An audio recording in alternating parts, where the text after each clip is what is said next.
Salut, j'espère que vous allez bien. On est début décembre et je voulais revenir en détail sur le contenu de mon sac à dos pour le bivouac d'octobre. Donc logiquement, si je m'y prends bien, ça doit être la vidéo précédente. Pourquoi je fais cette vidéo? Parce que c'est un petit sac à dos de 30 litres. J'ai rajouté 2 poches de 2 litres. Ça nous fait un volume total de 34 litres. J'ai mis pas mal de choses à l'extérieur aussi. Des choses qui ne craignent ni l'humidité, ni de s'accrocher dans les branches des arbres et des arbustes que j'avais croisés au mois d'octobre. Alors évidemment, on est 2 mois plus tard, la saison a changé, on est enfin pas tout à fait dans l'hiver, puisqu'on est début décembre, l'hiver c'est le 21, on est presque en hiver, mais déjà la neige est là et c'est un régal de se balader. Je vais donc détailler le contenu de mon sac, qui est le Jacquari M, M pour médium, un volume de 30 litres, de la marque Savota. Savota, c'est un constructeur finlandais, c'est une compagnie finlandaise qui choisit de fabriquer ses produits en Finlande, entre la Finlande et l'Estonie, donc 2 pays voisins, et pas dans les pays asiatiques, ce qui fait que le matériel coûte plus cher que l'équivalent fabriqué dans un pays asiatique. La qualité est vraiment top. Je ne vais pas comparer la qualité avec les produits asiatiques, puisqu'on a aussi des produits asiatiques de qualité. La qualité de fabrication est top, le choix des matériaux est bien pensé. On a quelques détails aussi qui font apprécier ce type de sac à dos.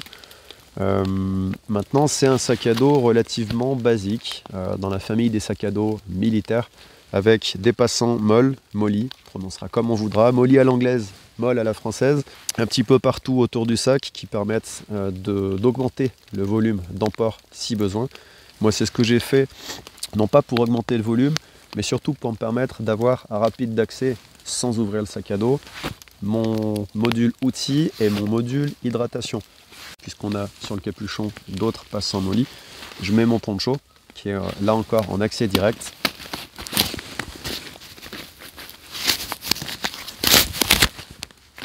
Et qui me permet de le déplier rapidement si je suis surpris par les intempéries.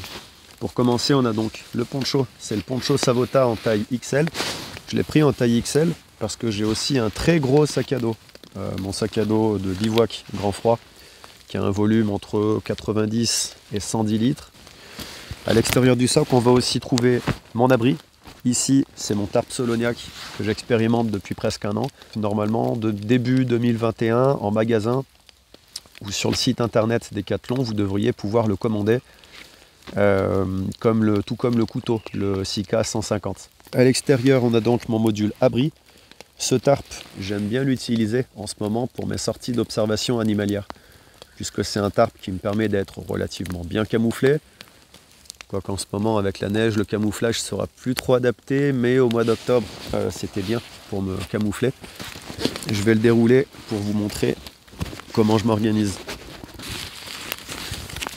Donc voilà de quoi est composé mon module abri. On a le tarp Soloniac, un bout de matelas en mousse que j'ai découpé. Alors ça, c'est le matelas Quechua, très très basique, premier prix chez Decathlon. Je l'ai découpé pour que la taille du matelas aille de mon haut du dos jusqu'au bas du dos. Pour dormir en hamac, ça me suffit.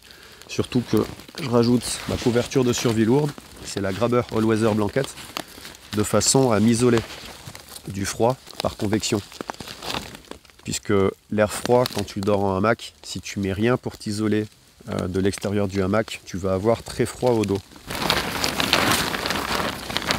Je mets une partie côté aluminium au fond du hamac contre mon dos et une partie que je rabats par-dessus moi. Donc ça risque de condenser un petit peu, mais c'est pas très grave parce que la couverture est pas complètement fermée.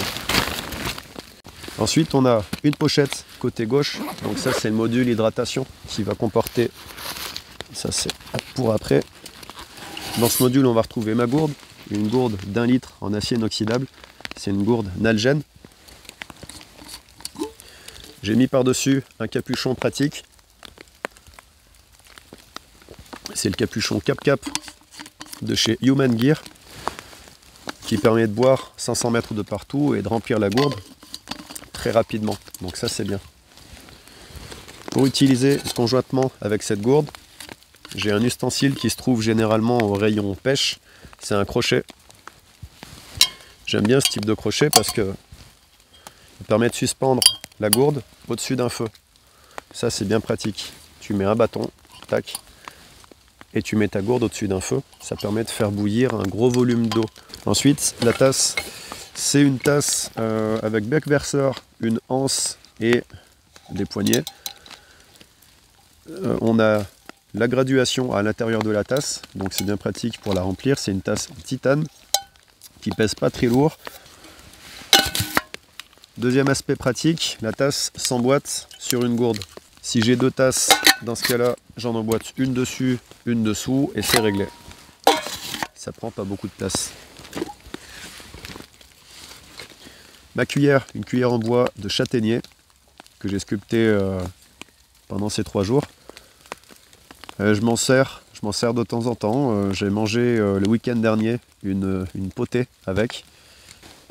Il faudra que je l'affine encore un petit peu. Ça tombe bien, j'ai du temps et j'ai mon couteau croche pour l'affiner. Ensuite, ma pierre à aiguiser, elle vient de chez Pyrénées Bushcraft. C'est une pierre qui est récoltée dans les Pyrénées. C'est la pierre idéale de grain, une pierre naturelle. Donc avec un grain très grossier d'un côté, un grain fin de l'autre côté. Je mettrai des liens dans la description de la vidéo pour vous faire votre propre avis, pour trouver vous-même les informations qui vous intéressent. Dans l'autre poche, donc c'est mon module outil. Alors c'est un module outil qui se résume à pas grand chose, mais avec une configuration de 34 litres, j'essaie d'aller à l'essentiel, puisque la nourriture que je mets dans mon sac, c'est pas de la nourriture très compacte, c'est pas du lyophilisé, c'est de la bonne bouffe. J'aime bien manger, il faut faire des choix. Quand on choisit d'emporter de la nourriture volumineuse, ça veut dire qu'il faut restreindre le reste du matériel. Une paire de gants anti-coupure et anti-piqûre en Kevlar. Alors cette paire de gants m'a été envoyée par un abonné, Stéphane. On avait fait un troc, je l'avais envoyé une grosse barre de ferrocérium et lui en échange il m'avait envoyé 3 paires de gants, 2 comme celle-là, donc une qui reste à la voiture et une que je mets dans mon sac à dos, et une autre paire de gants aussi en Kevlar, mais beaucoup plus résistante aux piqûres cette fois-ci, et puis sans doute aux coupures aussi. Donc ça c'est des gants de travail qui permettent de garder une bonne dextérité, un bon grip, et qui évite de se couper ou de se piquer les doigts. Quand on parle de couper et de piquer, mon couteau croche, donc c'est le Mora 162, 126, je sais plus. Vous inquiétez pas, hein, dans la description de la vidéo, je mettrai des liens qui vous permettront de faire vous-même les recherches qui vous intéressent par rapport aux objets qui vous intéressent. Donc couteau croche Mora de chez Pyrénées Bushcraft. Si je dis à chaque fois où j'ai acheté les trucs, c'est parce que c'est des choix que je fais délibérément de soutenir des magasins qui, à mon avis, en valent la peine. Ce sera le cas pour Pyrénées Bushcraft, pour Résilience Nordique et pour d'autres magasins ou pour des fabricants. L'étui de mon couteau, je l'ai fait dans un morceau de bambou. Donc c'est un étui qui réunit pas mal de points positifs, fait maison, matière naturelle, biodégradable, très léger. Et puis ça permet aussi d'apprendre à se servir de ses 10 doigts, donc c'est toujours bon à prendre. Sur l'étui, j'ai mis une bande de papier de verre qui me permet de faire les finitions, pour ma cuillère en bois par exemple, qui est maintenue en place par un élastique de chambre à air. Voilà, donc pour rentrer le couteau dans l'étui, c'est simple. Je me sers de l'espèce de fente qu'il y a sur le côté de tout bambou. Et par rotation comme ça, le couteau se range assez aisément et la rétention est plus que suffisante. Parfaite. On va retrouver une petite boîte d'allume-feu. Donc c'est une boîte en aluminium dans laquelle j'ai mis des morceaux de bois gras. Sur le côté, mon bouffe à doux télescopique. Ensuite, c'est le système de presse à café, à proprement parler. On a juste le couvercle de la tasse. Donc ça, c'est un couvercle que j'avais acheté chez un vendeur chinois sur eBay il y a quelques années pour ma tasse Tatonka en inox à l'époque. Un couvercle bien pratique puisqu'il me permet de dégoûter mes pâtes, mon riz, et de savoir quand l'eau est en train de bouillir grâce au trou. Puisque quand l'eau bout, il y a de la fumée qui sort de la tasse, ce qui n'est pas le cas quand l'eau ne bout pas. Le système de presse, à proprement parler, avec une petite éponge découpée en rond pour qu'elle prenne moins de place. Donc ça se présente comme ça. On a la grille qui sert de filtre, une partie de la presse qui va vraiment racler l'intérieur de la tasse pour pas laisser sortir de grains de café, et la vis à l'extérieur qui va maintenir le filtre en place. Donc on aligne les 3 éléments, on utilise la tige filetée pour maintenir, on se sert de l'écrou pour pas que ça dépasse de trop, histoire de ne pas perdre trop de flotte. Et puis tout est démontable. Là on a un écrou qui sert de poignée, on peut le démonter si on veut pas, si on n'a pas envie d'alourdir son sac à dos inutilement. Donc on met ça dans la tasse, on pousse et ça filtre le café. Tout bêtement, c'est un filtre à café. Une presse à café, une presse française, une French press, vous appelez ça comme vous voulez. Moi je trouve ça bien pratique. Et surtout, c'est assez compact. Donc ça, je l'ai acheté, la presse faisait partie de la tasse en titane que je vous ai montré juste avant, c'était un ensemble. Bien, ça y est, le tarp est installé, je suis à l'abri. Alors de quoi je parlais? Ah oui, la scie, donc la Bacola Plunder. Une bonne scie, pas trop chère, facile à trouver, je crois qu'elle se trouve dans les magasins de bricolage. Relativement solide mais pas très efficace, surtout quand on a goûté aux scies Silky. Quand on a utilisé les Silky, on revient à la Baco, on se dit mais ça scie rien du tout. Les Silky c'est beaucoup plus efficace, mais c'est aussi plus cher et plus fragile à utiliser, puisqu'une lame de scie Silky est très fine, donc elle se tord facilement et elle risque de se casser. Je parle en connaissance de cause. Puisqu'on est dans les outils, le Sika 150, un couteau de chez Soloniac qui va sortir en magasin, pas sûr, mais en tout cas sur le site internet de Decathlon début 2021. J'ai participé à sa conception avec une équipe de concepteurs et des gars qui pratiquent sur le terrain, des chasseurs aussi. Et c'est un bon couteau, j'en suis content, mais c'est normal puisque j'ai participé à la conception, donc si j'en étais pas content, ça voudrait dire que j'ai mal travaillé, que j'ai pas fait mon boulot. Donc un couteau que j'utilise avec satisfaction. A noter que l'étui Kydex est fourni, cette fois-ci, à l'inverse des précédents Soloniac. Le 90 et le 130, ils avaient des étuis en nylon mou avec un insert en plastique à l'intérieur et je les trouvais vraiment pas pratiques. Donc là, on a un vrai étui Kydex avec cette fois-ci, l'étui est complètement démontable. Il est fourni avec une barre de ferrocérium que moi j'ai remplacée par une plus efficace, ma Kupilka, une barre de ferrocérium que j'apprécie beaucoup. On peut retirer le petit étui à Firesteel si on ne veut pas l'utiliser, c'est facile. On peut aussi retirer le passant de ceinture ou de poche si on veut le remplacer par autre chose. Tout est démontable, cette fois-ci avec des vis Phillips à démonter avec un tournevis cruciforme. On a des œillets qui permettent de porter le couteau au cou, mais vu son poids, moi perso, j'éviterai. Voilà, le passant de ceinture, lui, il est un peu lâche, il a tendance à pas agripper vraiment très fort la ceinture. Donc si on fait un mouvement un peu proche du couteau, on va éventuellement, il faut vraiment y aller, on risque de décrocher le couteau. Voilà, donc c'est pas un passant hyper sécurisé, mais on a la possibilité de le sécuriser en rajoutant pourquoi pas un petit élastique en chambre à air à ce niveau-là. Voilà.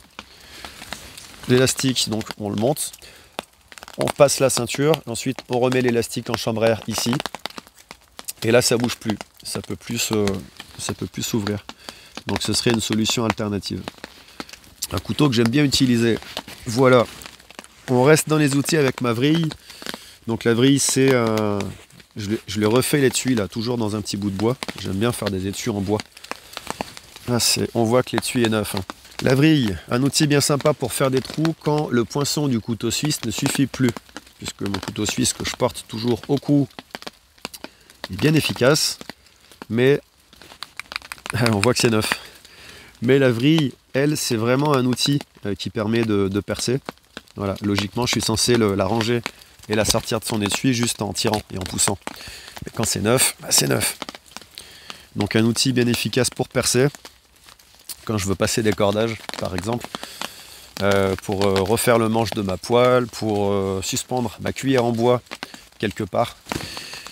Pour finir, c'est pas un outil, mais c'est un bon moteur pour travailler mon café. dans sa pochette en cuir de renne. Donc c'est du café moulu que j'utilise conjointement évidemment avec ma presse à café. Et donc tout ça c'est contenu dans ma poche à outils, sauf le couteau évidemment qui lui va à l'intérieur du sac à dos pour deux raisons. La première, je ne vais pas me trimballer dans la petite campagne avec le couteau à la ceinture. Et la deuxième raison, il n'y a pas la place dans la poche vu la hauteur du couteau. Je pourrais évidemment le fixer sur le côté du sac, mais ça c'est ce que je fais quand j'arrive en forêt. Puisque pour me balader dans la campagne, vu la taille du couteau, je ne vais pas le garder à la ceinture. Voilà, on va pouvoir passer au contenu du sac. Dans le capuchon, on a mon filtre à eau, c'est le Katadyn Be-Free avec sa poche de 3 litres. Un filtre que je présente plus, c'est un très bon filtre qui a un bon débit de filtrage. Il filtre pas mal de choses, il faudra le protéger du gel.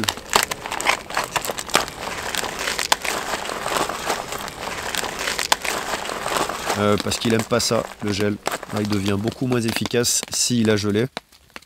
Ma lampe frontale, petite lampe que j'utilise depuis quelques années maintenant, c'est de la marque Skill Hunt. J'avais acheté ça sur un site chinois il y a quelques années. C'est bien, mais il y a mieux.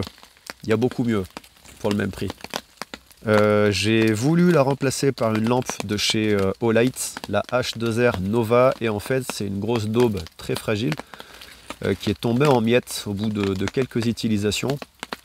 Aujourd'hui la lampe ne fonctionne plus et si je dévisse le culot, à l'intérieur tous les composants tombent en miettes, en pièces détachées. Puisque sur la Olight, on a le système de recharge de la lampe, un système magnétique qui est sur le culot. Du coup il y a beaucoup d'éléments à l'intérieur. Et à force d'ouvrir le culot, de le dévisser comme je viens de le faire avec cette lampe, eh bien, les éléments sont tout simplement tombés. Ils se sont désolidarisés. Enfin, la lampe est en train de se désintégrer.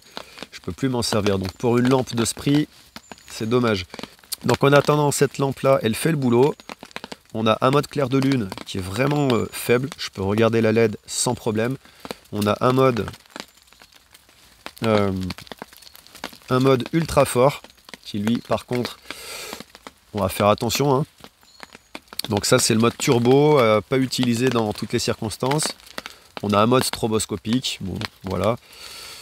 Personnellement je me sers du mode clair de lune très souvent et du mode juste au dessus pour éclairer mon chemin quand je vais aller pisser la nuit ou pendant la soirée quand je dois cuisiner. Voilà pour la lampe frontale. Pour la mettre en veille, pour éviter de l'allumer dans le sac, je dévisse un petit peu le culot et je ne peux plus l'allumer accidentellement. Mon torchon en coton de chez Opinel, donc c'est le torchon qui est fourni avec le kit, les 3 couteaux Opinel et de la planche à couper. 3 couteaux dans lesquels on trouve l'éplucheur pliant chez Opinel. Voilà. Ensuite, quand je ne peux pas me doucher parce qu'il n'y a pas assez d'eau, j'ai des lingettes, c'est Nivea qui fait ça, c'est des lingettes à l'huile de jojoba bio, à l'extrait de camomille, enfin bref, tout ce qu'il faut pour me faire une... ouais, c'est une toilette de chat, je crois qu'on appelle ça comme ça, pour me permettre de me laver, pour remplacer la douche, tout simplement. Donc ces accessoires-là, on va les trouver dans la poche du capuchon, poche qui malheureusement n'est pas accessible de l'extérieur du sac à dos. Mais je pense faire modifier ce sac à dos par un gars qui s'y connaît bien en couture, lui faire rajouter un zip à l'extérieur pour pouvoir accéder à la poche sans avoir à ouvrir le sac à dos. Si je suis sous la pluie, ça peut être bien. La pochette du hamac, le hamac Soloniac, la pochette de mon baudrier Arc'teryx, donc c'est le baudrier ultralight que j'avais acheté d'occasion sur le Bon Coin.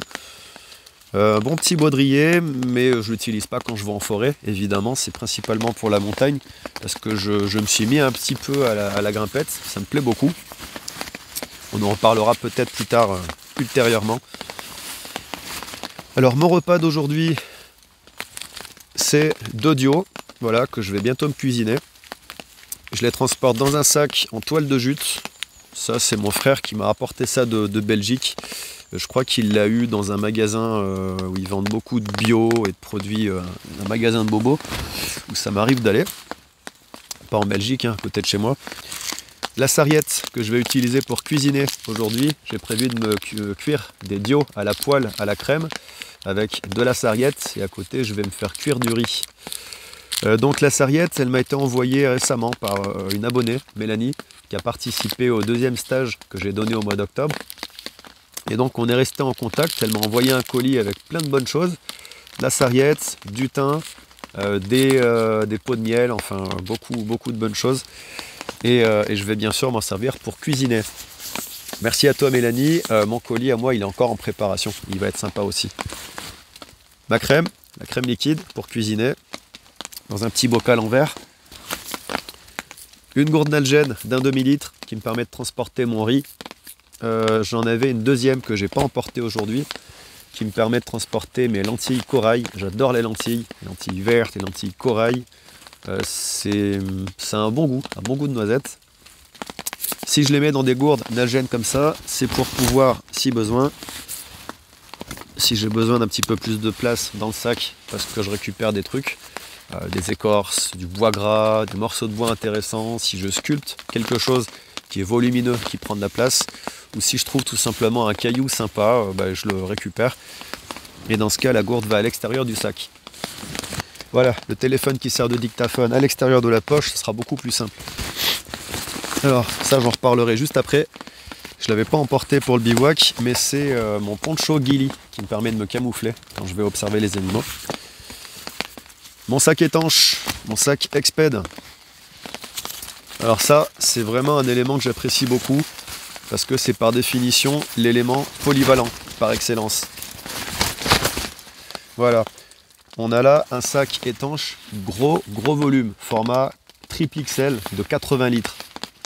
Pourquoi un sac aussi gros? C'est un sac qui me permet de répondre à différents besoins. Donc ça c'est un pack liner, un grand sac étanche qui permet de mettre beaucoup de choses à l'intérieur pour les protéger de l'humidité, le matos vidéo, le drone, des vêtements, même le sac à dos si besoin. Et je peux m'en servir aussi pour rajouter une couche de protection si j'ai froid aux pieds pendant la nuit. C'est ce qui fait que j'ai pris un volume aussi énorme. Et ça fonctionne vraiment très bien. Si vous avez l'occasion d'essayer, allez-y, je vous invite à le faire. Donc je mets mes pieds à l'intérieur, j'y remonte jusqu'aux genoux, puisque ça remonte jusqu'aux genoux sans problème vu la taille. Ensuite, je mets ça à l'intérieur du sac de couchage. Et même si je transpire un petit peu, on est d'accord que l'humidité va rester à l'intérieur. Mais l'isolant du sac de couchage va me maintenir au chaud. Donc j'aurai les pieds et les jambes un tout petit peu humides, mais alors vraiment un tout petit peu, mais j'aurai quand même chaud aux pieds.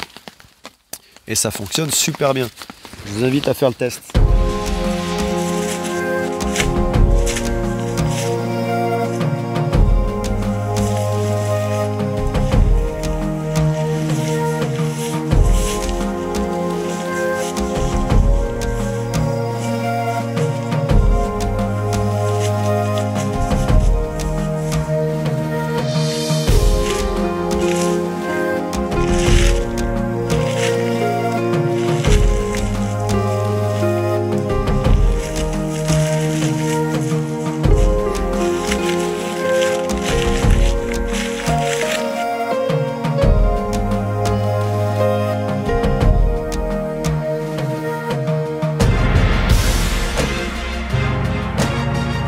Donc mon sac étanche, bon gros volume.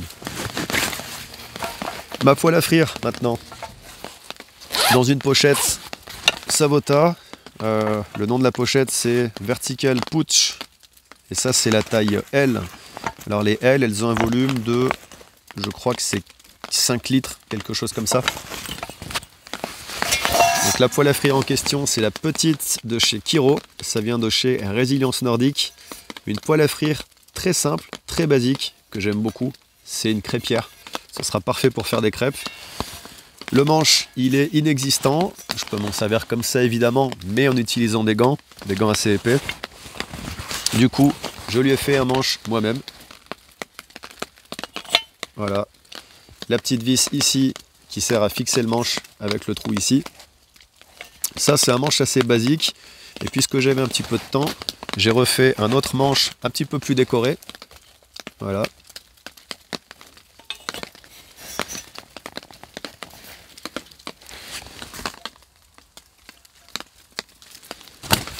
Donc ça, c'est une partie de mon kit pour cuisiner.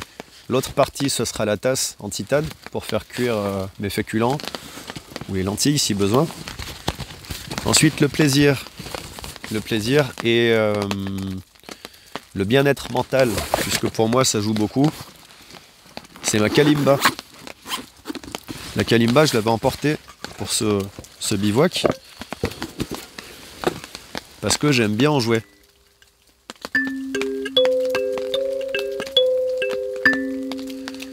C'est un bel instrument, c'est assez simple. On a une caisse de résonance et des clés en métal.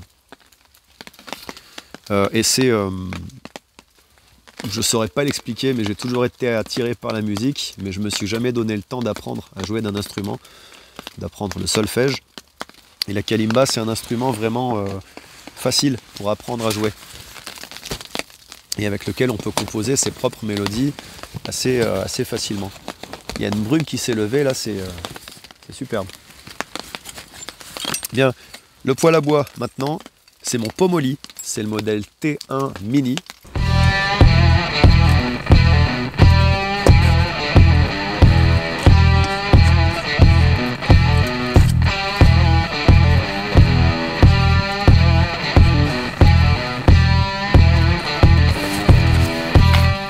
Ma pochette à condiments. Donc ça, c'est une pochette qui s'encastre dans le volume creux créé par la poêle à frire quand elle est dans sa pochette. Et ça prend un peu moins de place dans le sac. Donc on va retrouver pour cuisiner mon huile de coco. C'est l'huile de coco désodorisée. Comme ça, je donne pas un goût de coco à tout ce que je cuisine. Mon savon au lait de jument. Mon sel au piment d'Espelette. Mon thym. Et mon sucre. Le sucre muscovado. C'est du sucre complet. C'est pratique parce que l'indice glycémique est plus bas que le sucre blanc, mais tout en donnant un bon goût de caramel quand je sucre quelque chose. Donc j'aime bien m'en servir. Les cordes de fixation du hamac, bon, c'est les cordes Ticket to the Moon que j'ai acheté il y a quelques années avec mon tout premier hamac, le Ticket to the Moon 2 places. Voilà, le système de couchage maintenant à proprement parler, qui est composé des deux éléments dont j'ai parlé tout à l'heure.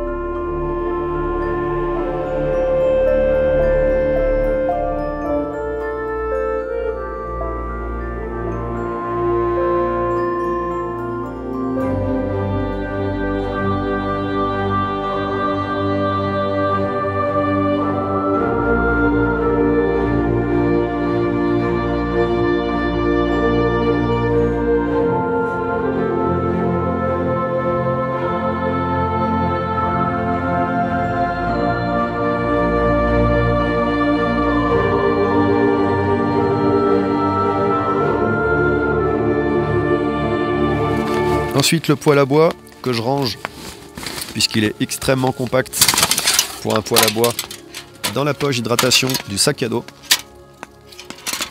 Donc le poêle à bois Pomoli T1 Mini. Donc Pomoli, c'est une compagnie thaïlandaise. Voilà. Et voilà, ce poêle à bois, je le trouve bien fait, de bonne qualité. Alors c'est un poêle à bois, quand on s'en sert un petit peu, à la chauffe, ça bouge, l'acier bouge quand on chauffe bien, comme ça. Vous voyez? Mais ça, c'est pas un problème. Ah, un poêle à bois qui est assez facile à monter.